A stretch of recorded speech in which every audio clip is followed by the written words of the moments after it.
எங்களை வாழ வைக்கும் தெய்வத்திற்கு எங்களின் அன்பு காணிக்கை.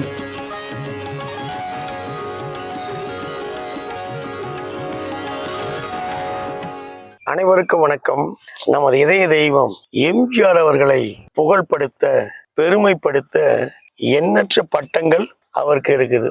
புரட்சி நடிகர், புரட்சி தலைவர், பொன்மனச் செம்மல், மக்கள் திலகம், நிறுத்திய சக்கரவர்த்தி, கலைவேந்தன், பாரத் ரத்னா, டாக்டர், இப்படி எண்ணற்ற பட்டங்கள் அவருக்கு இருக்குது.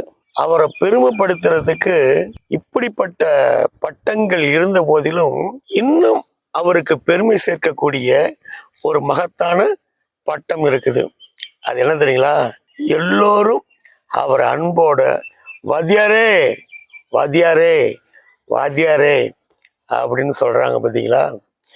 அந்த வாத்தியாருங்கிற பட்டம் அவரை தவிர வேற யாருக்குமே அமையாது. அந்த வாத்தியாருக்குரிய பட்டத்துக்கு அதை சிறப்பு சேர்க்கிறாருன்னா அது புரட்சி தலைவர் எம்ஜிஆர் அவர்களுக்கு மட்டும்தான் உண்டு.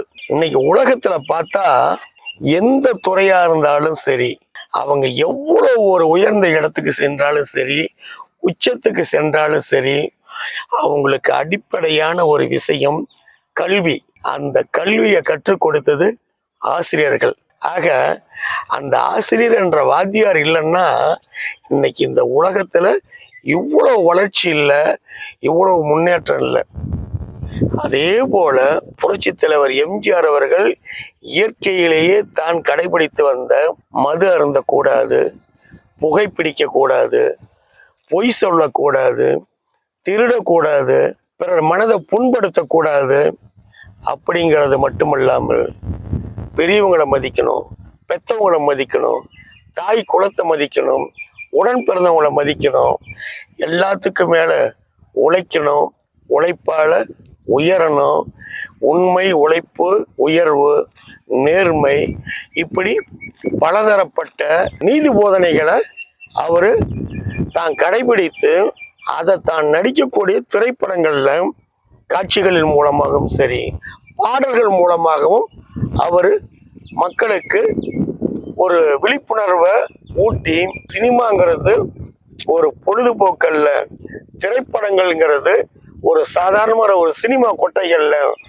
அது ஒரு பள்ளிக்கூடம் அப்படிங்கிற மாதிரியும், தான் ஒரு நடிகர் அல்ல, ஒரு வாத்தியார் அப்படிங்கிற மாதிரியான பல நல்ல பழக்கங்களை, நல்ல பாடங்களை கொடுத்தாரு.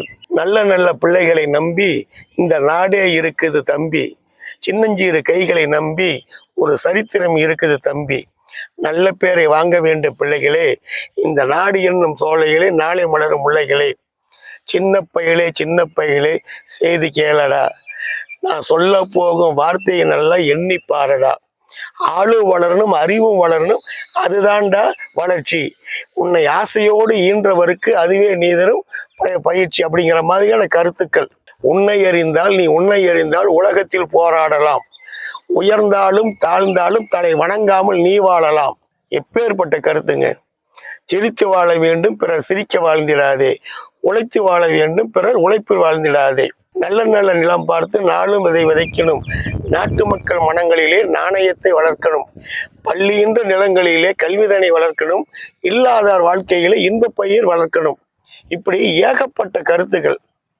10 திங்கள் சுமந்தாலே அவள் பெருமைப்பட வேண்டும், உன்னை பெற்றதனால் அவள் மற்றவராலே போற்றப்பட வேண்டும், மாபெரும் சபைதனை நீ நடந்தால் உனக்கு மாலைகள் விழ வேண்டும், ஒரு மாற்று குறையாத மன்னவன் இவன் என்று போற்றி புகழ வேண்டும். இப்படி என்னென்ன கருத்துக்கள்! அப்படி இப்படியெல்லாம் சொல்லி சொல்லி மக்களுக்கு நல்ல நல்ல கருத்துக்களை சொன்னதனால அவர் இன்றளவும் மக்கள் அவரை வாத்தியார் வாத்தியார் வாத்தியார்னு நம்ம கொண்டாடிட்டு வரணும். திருடாதே படத்துல பாத்தீங்கன்னா திருடுறதுக்காக ஒரு பாடல் பாடுவாரு. திருடாதே பாப்பா திருடாதே, திருடாதே பாப்பா திருடாதே, வறுமை நிலைக்கு பயந்து விடாதே, திறமை இருக்கு மறந்து விடாதே, திருடாதே பாப்பா திருடாதே.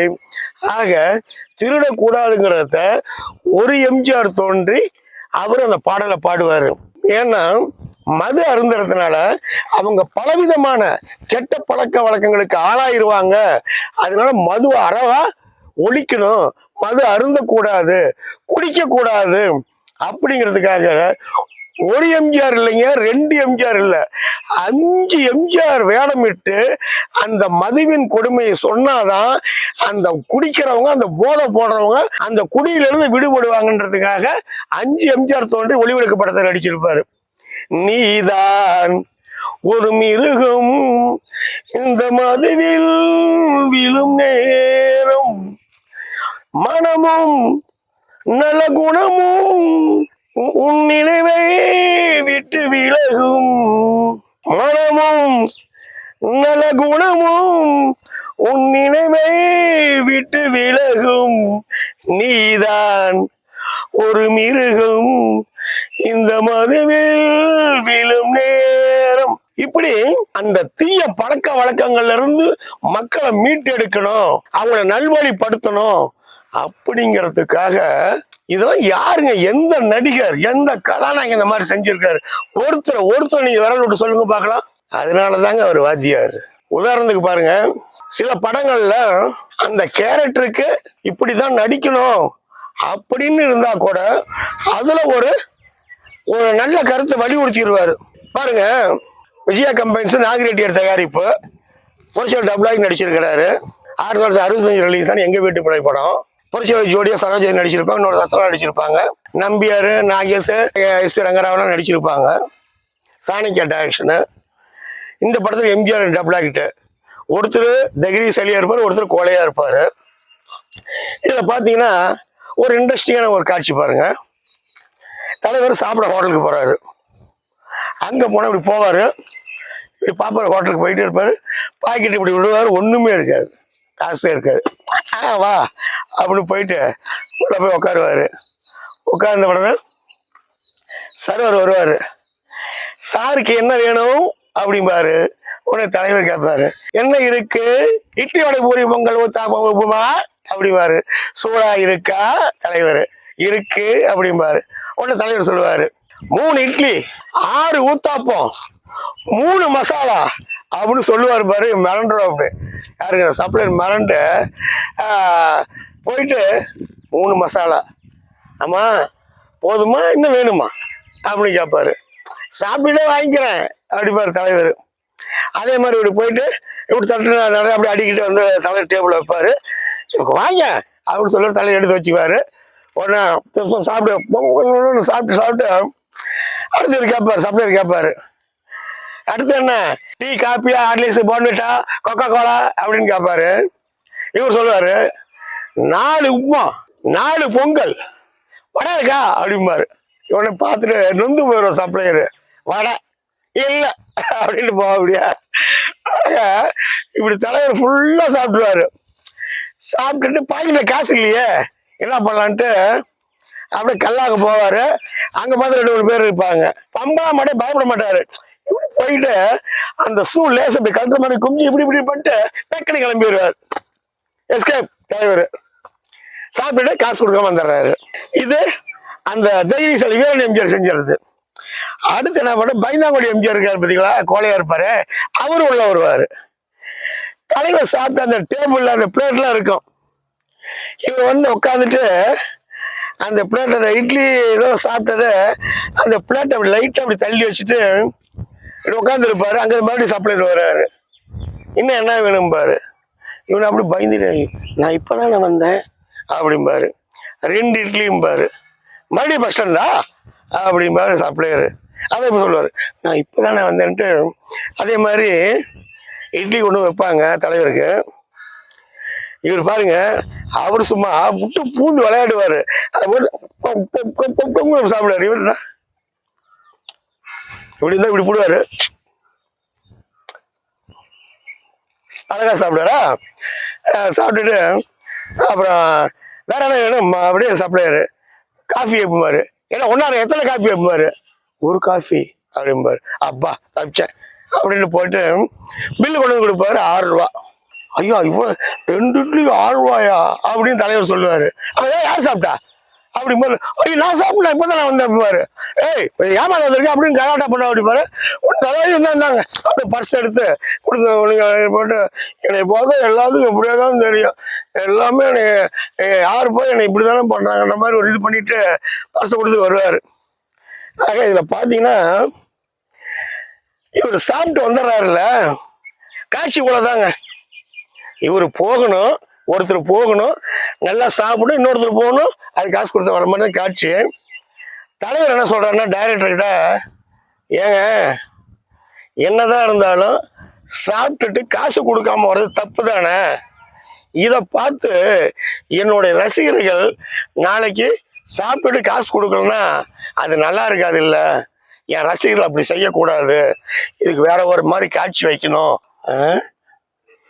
சாப்பிட்டுட்டு பணம் கொடுக்காம வர்றது எவ்வளவு பெரிய தப்பு. எப்படியாவது இந்த தாயத்தை வித்தாவது இந்த பணத்தை கொடுத்துடணும். இப்படி ஒரு சீனை தலைவர் எக்ஸ்ட்ரா சேர்த்தி தனது ரசிகர்களும் இந்த மாதிரி ஒரு தவறை செய்யக்கூடாது அப்படிங்கிறத எங்க வீட்டு பிள்ளை படத்துல இந்த காட்சியை சேர்த்திருப்பாரு. அடுத்து பாத்தீங்கன்னா திருடாதைங்கிற ஒரு படம். இந்த படத்தினுடைய அதாவது பாக்கெட் மார் அப்படிங்கிற படத்தினுடைய தழுவல் தான் இது. இந்த படத்துக்கு கரெக்டான ஒரு டைட்டில் சொல்றவங்களுக்கு 500 ரூபாய் பரிசுன்னு சொல்லியிருப்பாரு. படக்குழுவினர் பல டைட்டில் சொல்லுவாங்க. அதுல மா லட்சுமணன் வந்து 2 டைட்டில் சொல்லுவாரு. ஒண்ணு திருடாதுன்னு ஒருத்தர் டைட்டில் சொல்லுவாரு, இன்னொன்னு நல்லது காலமில்லைன்னு சொல்லுவாரு. தலைவர் திருடாத டைட்டில சூஸ் பண்ணி 500 பரிசு கொடுத்துருவாரு. மா லட்சுமணன் அதுக்கு என்ன சொல்லுவாரு, திருடாதங்கிற டைட்டில் விட நல்லது காலமில்லை தான் இது கரெக்டா இருக்கும் அப்படின்னு சொல்லுவாரு. இல்லைங்க அப்படி இல்லை, நல்லதுக்கு காலமில்லை அப்படின்னு சொல்லிட்டா எம்ஜிஆரே சொல்லிட்டார் நல்லது காலமில்லை, நம்ம ஏன் நல்லது செய்யணும் அப்படின்னு எல்லாரும் நினைச்சிட்டா என்ன பண்றது. அதனால என்னைக்குமே நெகட்டிவான நம்ம டைட்டில் சொல்லக்கூடாது, கருத்தை சொல்லக்கூடாது அப்படிங்கிற மாதிரி. திருடாதேன்னு சொன்னோம்னா ஒரு நல்ல ஒரு மெசேஜ் சொன்ன மாதிரி இருக்கும், திருடக்கூடாது அப்படிங்கிற சொன்ன மாதிரி இருக்கும். அதனாலதான் திருடாதுங்கிற டைட்டில் நான் சூஸ் பண்ணேன் அப்படின்னு அருமையான ஒரு விளக்கத்தை புரட்சியாளர் சொல்லுவாரு. அடுத்து பாத்தீங்கன்னா தேவர் பிலிம்ஸ் தாய் சொல்லை தட்டாதே படம். இந்த படத்தை புரட்சி ஜோடியா சரோஜதேவி நடிச்சிருப்பாங்க.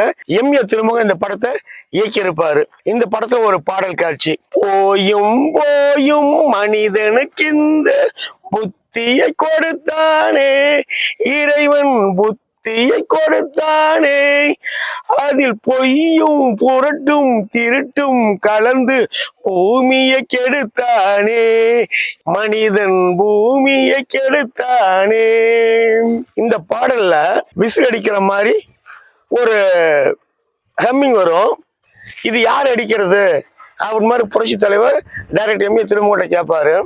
நீங்க தானே பாட்டு பாடுறீங்க, நீங்க தாங்க அடிக்கணும்னு சொல்லும்போது, நோ நோ நோ, இது நான் அடிக்கக்கூடாது, நான் அடிச்சா என்னுடைய ரசிகர்கள் அதை ஃபாலோ பண்ண ஆரம்பிச்சிருவாங்க, இதை வேற யாராவது வச்சு காட்சிப்படுத்திங்க அப்படிங்கிற மாதிரி சொல்லிடுவாரு.